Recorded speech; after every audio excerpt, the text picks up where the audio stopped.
Cette publicité est rendue possible grâce au financement de l'Appui Capital National.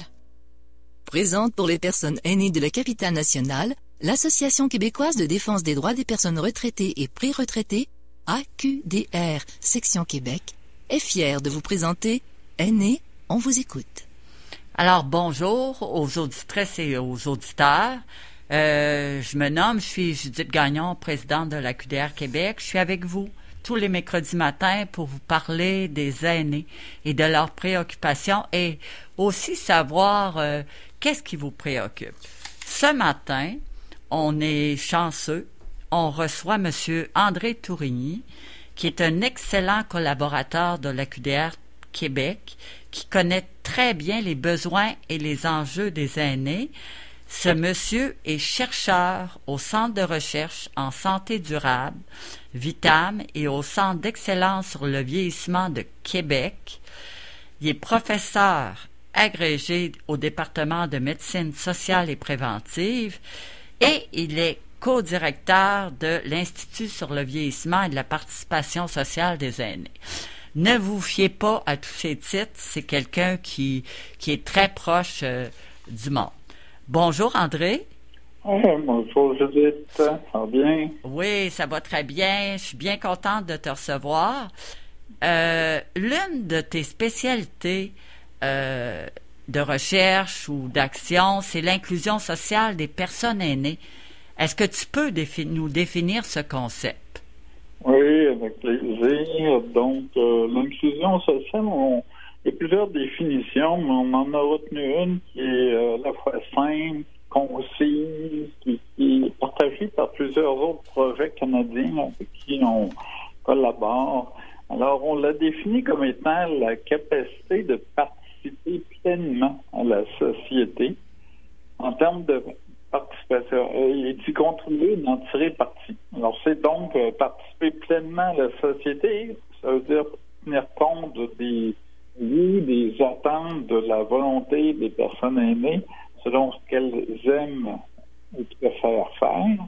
Et quand on dit pleinement la société, la société, ça a plusieurs aspects. On peut participer à la vie sociale, on peut vouloir être inclus socialement au sein de la communauté dans laquelle on vit, au plan économique, dans les services qui sont offerts. On veut aussi être capable de participer en termes de participation citoyenne ou d'engagement civique. Alors, on veut participer pleinement à la société, y contribuer, en tirer parti. C'est la définition qu'on a retenue et comme il y a plusieurs aspects, juste quand on prend l'aspect des relations sociales ou des interactions sociales, on voit que ça présente des défis pour plusieurs personnes, l'inclusion sociale, toutes les personnes aînées qui sont isolées socialement, donc qui ont peu de contacts ou des contacts rares avec d'autres personnes, ou les personnes aînées qui souffrent de solitude, donc ce sentiment-là négatif ou perçu comme indésirable quant à la quantité et la qualité des contacts que la personne a par rapport à ce qu'elle aimerait que ces contacts soient. Et sans oublier qu'il y a beaucoup de personnes aînées qui participent socialement, mais parmi celles-là, il y en a qui aimeraient participer encore davantage, mais pour toutes sortes de raisons, sont limitées dans leur participation. Donc, on voit que ça rejoint l'inclusion sociale, ça peut poser des enjeux à beaucoup de personnes, et plus on est inclus socialement, meilleure est la qualité de vie, meilleur est le sentiment de bien-être. Ah, je comprends très bien, André. C'est vrai qu'il y a plusieurs personnes aînées qui se sentent pas inclus socialement parce qu'ils ont perdu de l'énergie, ils ont changé avec le vieillissement, puis ils pensent qu'ils sont plus à date, ils sont dépassés, puis des fois on leur fait voir ça. Fait que c'est pour ça que ça peut devenir un frein à leur inclusion sociale. Oui, c'est un bel exemple de frein. Là, on se réfère aussi beaucoup au concept d'âgisme, donc de discriminer en fonction de l'âge, de peindre un peu une image négative de la personne aînée qui vieillit. Et on comprend bien que si on est une personne aînée qui se voit décrite plus négativement que positivement, mais c'est un frein, comme tu l'as souligné, là, à participer socialement, à s'impliquer. On ne sent tout simplement pas désiré et attendu. Exactement. Je voudrais savoir, à l'Institut sur le vieillissement, vous avez lancé un projet majeur, l'Initiative pour l'inclusion sociale des personnes aînées, un enjeu collectif, qui veut promouvoir l'inclusion et la participation sociale des aînés. Pouvez-vous nous en parler, André, pour voir quelle était votre vision, qu'est-ce que vous faites maintenant, tout ça? Oui, avec plaisir. Donc, l'initiative là, pour l'inclusion sociale des personnes aînées, un enjeu collectif, ça met l'accent sur l'inclusion sociale et aussi sur le fait que c'est collectif qu'on va parvenir à favoriser une meilleure inclusion sociale. Alors, c'est un projet qui court de 2020 à 2025, subventionné ou grâce à une subvention du programme Nouveaux Horizons pour les personnes aînées qu'on connaît bien, et qui vise à mobiliser de nombreux acteurs œuvrant auprès des personnes aînées et évidemment les personnes aînées elles-mêmes, pour les impliquer, afin d'accroître leur inclusion sociale et diminuer les obstacles qui contribuent à leur exclusion. Donc, quand on parle des nombreux acteurs, on rejoint l'idée de l'enjeu collectif. Il y a des acteurs, en premier lieu les personnes aînées, mais toutes celles qui gravitent autour. On peut penser aussi à tous les organismes communautaires, des regroupements de personnes aînées, les services publics, parapublics, même les milieux privés, les services privés, le secteur privé peut être mis à contribution. Et dans cette initiative, on s'est fixé 5 grands objectifs. Le premier, c'est de favoriser la participation des personnes aînées à des activités communautaires, politiques ou de la société civile. Le deuxième, c'est d'améliorer l'accès des personnes aînées à des formations adaptées à leurs conditions et besoins en vue de se maintenir intellectuellement actives. Le troisième objectif, c'est de développer le sentiment d'appartenance des personnes aînées à leur quartier, à leur communauté locale. Le quatrième, c'est augmenter la présence de liens sociaux stables et un soutien social des personnes aînées grâce à un réseau d'organismes collaborateurs et de partenaires. Et le dernier, pas le moindre, c'est de réduire la discrimination et l'âgisme. Oh mon Dieu, vous avez des objectifs qui sont extrêmement importants, mais qui peut-être que ça sera pas facile d'atteindre ça. Je sais pas, là, vous allez nous le dire au fur et à mesure. Oui, évidemment, c'est un bon défi. Pour y parvenir, on adopte une approche d'impact collectif. L'approche d'impact collectif, ça réfère à une approche qui met à contribution des gens de différentes formations venant de différents secteurs. J'ai parlé tantôt des secteurs communautaires, publics, privés. Et on emploie cette démarche ou approche d'impact collectif dans la résolution de problèmes sociaux et environnementaux complexes qui se produisent à grande échelle, comme l'enjeu de l'inclusion sociale. Et le but, c'est d'induire une innovation sociale, une transformation sociale pour perdurer dans le temps. Alors, c'est l'approche qu'on fait. Dans l'initiative, il y a plusieurs organismes, plusieurs projets qui se rencontrent et c'est de ça ont été identifiés les 5 objectifs auxquels ils étaient référés. Et en plus, chacun des projets faisant partie de l'initiative développe des actions, des activités pour répondre aux besoins de la population aînée de son territoire. OK. Est-ce que tu peux nous parler? Je pense qu'il y a 7 projets, hein, André? Oui, effectivement, il y a 7 projets là, qui composent l'initiative. Je vais les nommer. Donc, le premier, c'est le projet qui s'appelle Ma vie sur la côte, qui se déroule dans le secteur de la Côte de Beaupré et qui est mené par l'association bénévole Côte de Beaupré. Le deuxième, c'est le projet Réseau Poivre et Sel dans le secteur de la Haute-Saint-Charles et de la MRC de la Jacques-Cartier. Et c'est mené par l'organisme Aide à la communauté et services à domicile. Le troisième projet, c'est le projet Inushin ou Sagesse. Ça couvre la grande région de Québec auprès des personnes aînées autochtones et c'est mené par le Centre d'amitié autochtone de Québec. Un autre projet, Mission Régénération, qui couvre le secteur de la Haute-Ville de Québec et du Cap-Blanc, est mené par l'organisme Contact Aîné. Le projet collectif M Priorité Aînés se déroule dans le secteur de Lévis et il est mené par la Corporation de développement communautaire de Lévis. L'acronyme M réfère à Action, Intégration, Mobilité et Engagement. Les 2 derniers projets, de Chez nous à Chez vous dans Limoilou, qui se déroulent, comme le nom le suggère, dans le secteur Limoilou et qui est mené par le Patro Rocamadour. Et le dernier projet, Engaging in Community, qui couvre le secteur ou la grande région de Québec auprès des personnes aînées d'expression de langue anglaise et qui est mené par le projet Voice of English Speaking Québec. Alors, ces projets-là ont été retenus suite à un appel de propositions mené en 2020. Plusieurs organismes ont appliqué. Et dans le processus de sélection, ce sont ces projets-là qui sont répartis sur le grand territoire de la communauté métropolitaine de Québec qui ont été retenus. Donc, ils travaillent ensemble à réaliser l'atteinte des objectifs auxquels j'ai mentionné, en plus de réaliser ou d'atteindre les objectifs qu'ils se sont fixés pour leur propre communauté. Je vais te demander, André, là, c'est tellement intéressant, là, il y a beaucoup de projets puis tout. Si nos auditrices et aux auditeurs veulent appeler à quelque part pour se faire signaler dans leur coin, parce que là, vous l'avez dit, quel est le projet là, qui est là, où est-ce qu'ils pourraient appeler pour être dirigés là, vers ces projets-là? Ben, le moyen le plus simple, c'est de contacter ou le site de l'IVPSA, donc l'Institut sur le vieillissement et la participation sociale des aînés, à ivpsa.ulaval.ca, donc le site web. Il y a un onglet qui est sur le projet de l'initiative. Il y a des coordonnées pour rejoindre l'initiative qui sont sur ce site. Et on peut s'inscrire à l'infolette pour avoir des nouvelles de façon périodique sur ce qui se déroule dans le cadre de ce projet intitulé l'initiative. Il y a les pages Facebook de l'IVPSA de l'initiative. Bref, il y a plusieurs moyens de rejoindre l'initiative par courriel à initiative ivpsa.ulaval.ca.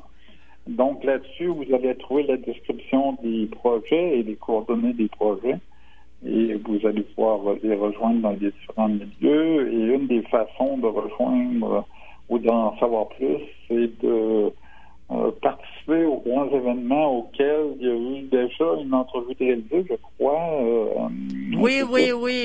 Ça, on va en parler, André, parce que je voulais... on va en parler parce que ça, c'est tellement important. C'est dans le cadre de Vivre et vieillir à Québec. Hein? C'est ça. Là, je pense que vous allez nous en parler. Il y a des projets, des initiatives qui vont être là, qui vont présenter leurs projets. Pouvez-vous nous en parler un petit peu? Oui, donc dans cet événement majeur là, qui va se dérouler durant tout le mois de mai, il y a 4 des projets qui vont tenir des conférences grand public. Alors, ces conférences sont toutes gratuites, mais il faut s'inscrire pour avoir un peu une estimée du nombre qui vont être présentes aux activités. Alors, l'inscription se fait via le site que je vous ai donné de l'IVPSA avec l'onglet de l'initiative. Vous pouvez aussi consulter toute la programmation de Vivre et vieillir à Québec sur le site de vvqc.ca. Alors, comme je le disais, là, il y a 4 conférences grand public qui sont organisées. Je vous les énumère. Donc, le 5 mai de 9h à 11h30, le titre de la conférence, c'est la bientraitance envers les personnes proches aidants et aidantes.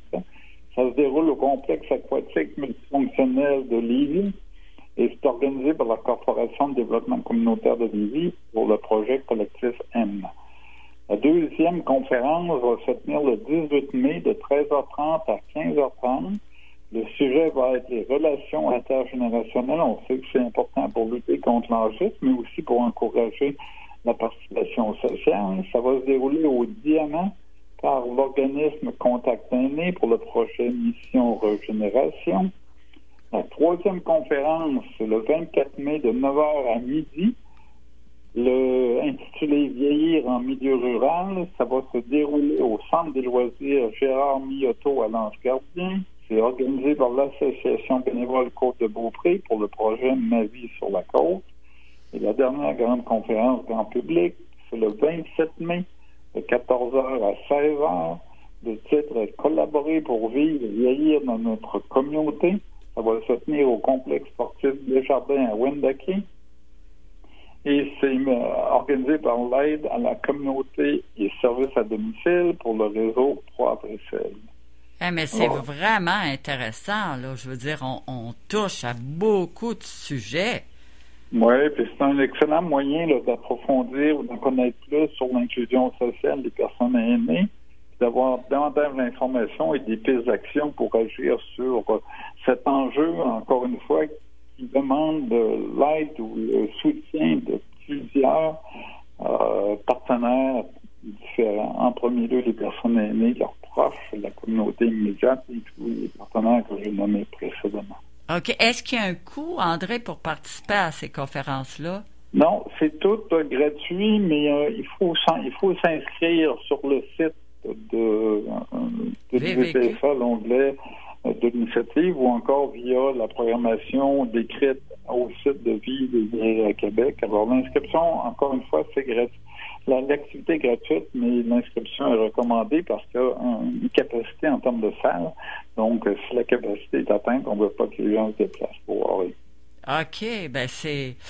Est-ce que, mettons, les gens peuvent pas y aller, puis ça arrive, hein, on a différentes affaires dans notre vie. Est-ce que ça va être enregistré, ces conférences-là? En tout cas, il n'y a pas de formule hybride. On ne peut pas assister à distance, c'est vraiment en présentiel. Ça a été un choix qui a été fait. Et à ma connaissance, les conférences ne seront pas enregistrées pour une rediffusion par la suite. À moins que je me trompe, mais c'est peut-être une information que les membres de mon équipe pourraient me confirmer. OK. Ça veut dire, si vous voulez, là, vous entendez, là, André, regardez ça, là. S'il y a un sujet qui vous intéresse, là, vraiment, là, faut y aller. C'est votre opportunité. Vous n'aurez jamais la même opportunité d'avoir autant de conférences portant sur l'inclusion sociale des aînés. Ça, c'est vraiment à faire. André, on va parler un petit peu plus entre nous. Vous, selon vous, là, André, c'est quoi le principal frein à l'inclusion sociale des aînés? Comment ça que c'est pas facile, c'est difficile, puis que les générations se parlent pas nécessairement facilement? Pouvez-vous nous donner votre avis là-dessus? Ben, c'est difficile de pointer le frein, là, mais il y a plusieurs enjeux, il y a plusieurs obstacles, et ça peut commencer jeune. Là. Il avait fait allusion là, au niveau des relations intergénérationnelles. Ben, dès l'éducation, ça commence là de promouvoir les échanges avec d'autres générations. Il y a beaucoup de freins. On peut penser que tous les enjeux de mobilité, alors tous les enjeux de transport, dès qu'on s'éloigne des grands centres urbains, où il y a moins de transports en commun, c'est un défi majeur. On réussit à organiser des transports pour consulter au niveau des soins de santé, mais pour les activités de participation sociale, ça demeure un défi et il faut y travailler avec d'autres partenaires. Alors, c'est encore là l'idée de travailler collectivement. Donc, les enjeux de mobilité, les enjeux aussi de l'accessibilité financière, les faibles revenus, alors ce sont des freins importants là, parce que si on veut participer socialement, ben, il y a une allusion, des coûts reliés au transport, mais des fois, il y a des coûts reliés aux activités de participation sociale. Et quand on veut participer, ben, il faut aussi être capable d'être bien logé, de répondre à ses besoins de base, de bien s'alimenter, etc. Alors, tout ça fait en sorte que si on ne répond pas à nos besoins de base, ben, la participation peut être touchée par la suite. Alors, effectivement, il y a beaucoup d'enjeux. La société doit s'adapter beaucoup aux besoins des personnes aînées. Alors, on sait qu'il y a des personnes qui vont présenter des pertes d'autonomie, mais ça n'empêche pas de participer socialement à la condition que nos milieux s'y prêtent. Alors, on parle beaucoup du concept d'accessibilité universelle, l'accessibilité physique au commerce, aux commerce de proximité, entre autres. Alors, s'il y a des limitations en termes d'accès, là, des escaliers, des marches, et que les personnes qui ont des problèmes de mobilité ne peuvent pas y accéder, on comprend rapidement que c'est un frein à la participation sociale. Donc, il y a beaucoup de freins, et des fois, c'est de rendre les conditions de l'environnement très favorables. On peut penser à des parcs, là. Un parc, si on veut favoriser l'interaction sociale, ça prend des bancs, ça prend des toilettes, ça prend un éclairage, ça prend un milieu sécuritaire. Alors, tout ça, ça paraît anodin, mais mis ensemble, ça présente des freins à quiconque veut participer socialement et entrer en interaction avec d'autres. Ah, mais c'est intéressant là, ce que vous dites, parce que les parcs, là, c'est un milieu de rassemblement, mais moi, je trouve pas, personnellement, qu'il y a assez de bancs, puis ni assez de toilettes. Et c'est très difficile, puis si quelqu'un arrive à mobilité réduite, puis il peut pas s'asseoir confortablement, ça n'a pas de bon sens, puis ça sera un endroit rêvé pour les rassemblements. Oui, puis les recherches montrent de plus en plus que le fait d'avoir des parcs, des endroits bien aménagés avec la verdure de l'eau, ça a un impact aussi. Alors, la présence de bancs, ça permet de se reposer. Donc, une personne qui, comme vous le dites, a un problème de mobilité, en sachant qu'il y a des bancs, ça encourage à s'y rendre parce qu'on sait qu'on peut se reposer. Puis le banc, c'est un merveilleux moyen d'interaction sociale parce que les gens restent, parlent, entreprennent des conversations. Donc, on répond à deux objectifs. On encourage l'activité physique, on encourage la participation sociale.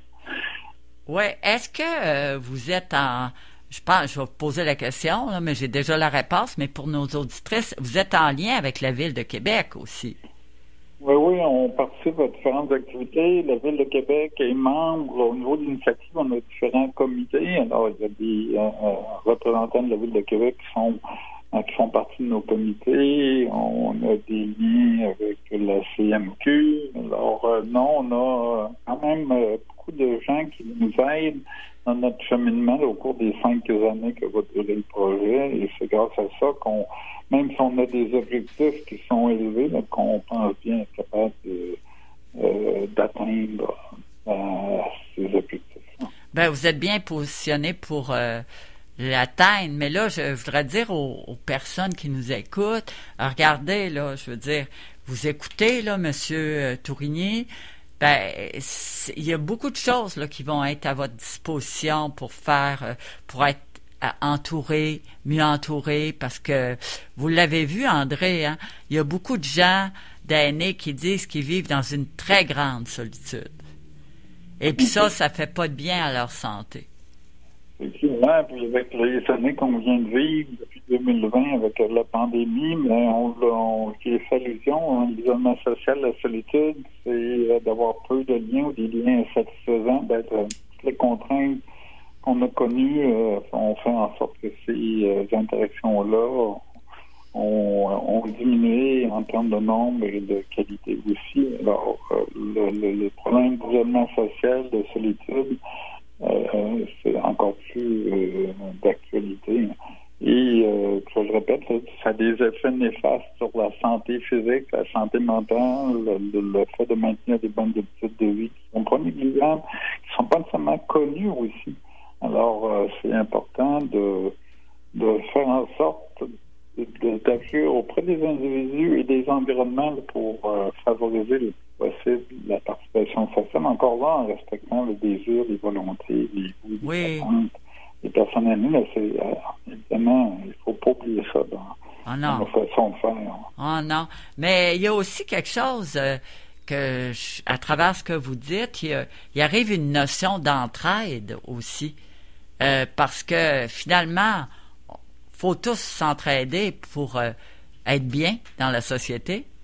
Oui, effectivement, quand on parle de créer des environnements plus favorables à l'inclusion sociale, déjà autour de nous, le voisinage, la vie de quartier, la vie dans la communauté, c'est d'encourager ou cultiver cet esprit d'interagir avec d'autres et de s'entraider. Il y a beaucoup de mouvements qui se font dans ce sens-là. Et c'est un des moyens. Alors, quand on parle des freins, c'est s'il n'y a pas cet esprit d'entraide, si s'amplifie pas le souci d'entrer en interaction avec d'autres, ça va représenter des freins pour la participation sociale, et qui dit frein de participation, il dit que ça représente des défis pour l'inclusion sociale des personnes. Oui. Est-ce que vous avez un dernier message à livrer à nos auditrices et auditeurs avant qu'on termine? Pour agir sur l'inclusion sociale de favoriser, on a besoin de tout le monde, et en premier lieu des personnes aînées, des gens qui vont autour.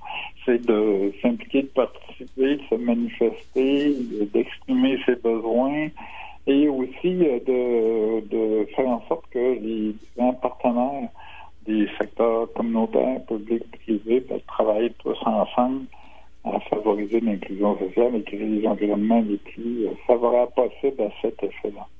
Je vous remercie beaucoup, André. Merci, ça m'a fait plaisir. Moi aussi, énormément. Bonjour. Bonne fin de journée. Merci beaucoup. Écoutez, j'aurais quelque chose à vous dire au niveau de la QDR Québec. Je prends un petit moment. Je sais que vous écoutez, plusieurs écoutent notre émission depuis un petit bout. Nous, on cherche un travailleur de milieu ou une travailleuse de milieu qui viendrait rencontrer les aînés, les écouter, les référer à des ressources. C'est fort important. C'est des emplois qui sont très humains. Et présentement, on a perdu les travailleurs de milieu dans le secteur de Sainte-Foy, Sillery-Cap-Rouge. Vous n'avez pas besoin d'y rester, mais je vous dis, on cherche, vous nous écoutez, là, si vous avez le cœur à ça, si vous voulez essayer, appelez-nous au 418-524-0437, poste 0. Merci beaucoup, je compte sur vous, puis à la prochaine émission.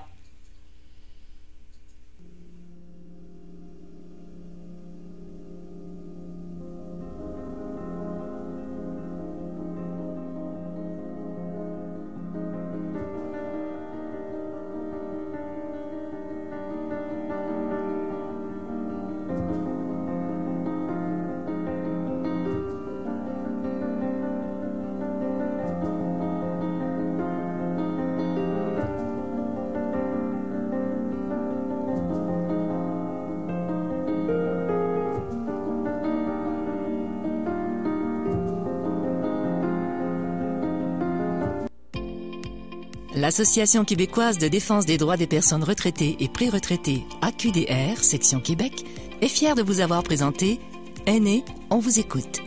Pour connaître tous les services offerts, visitez le aqdr-québec.org ou encore téléphonez au 418-524-0437, poste 0.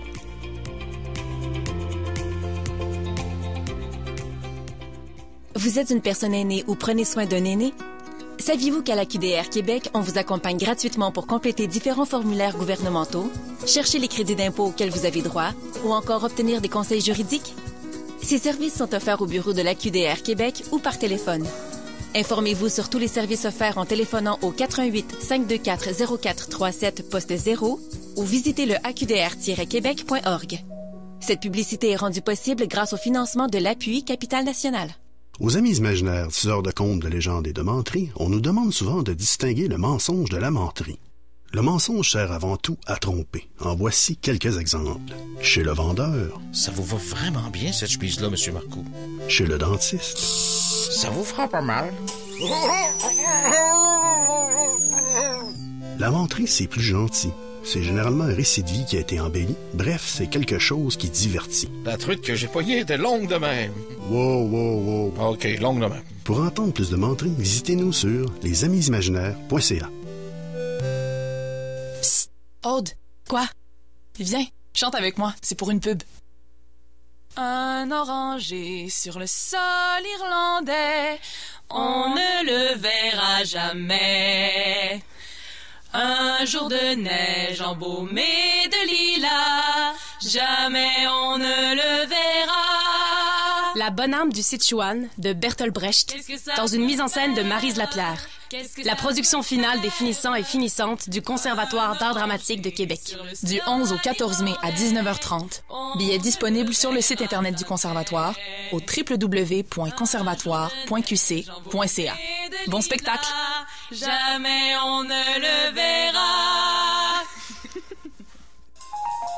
Dans le cadre du 38e Festival international de musique actuelle de Victoriaville, CKRL est fier de collaborer à la présentation du concert de Sean Noonan's Spavi's Dance, That Man's Hat, le vendredi 20 mai à 20h. As we return, quick burn upon our descent into our atmosphere. So don't fear, so don't fear, so don't fear, so don't fear, so don't fear, we are travelers.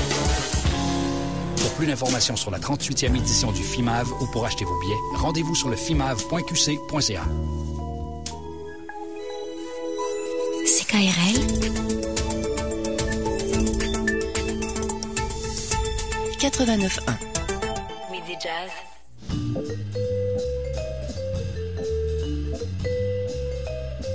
Midi Jazz vous est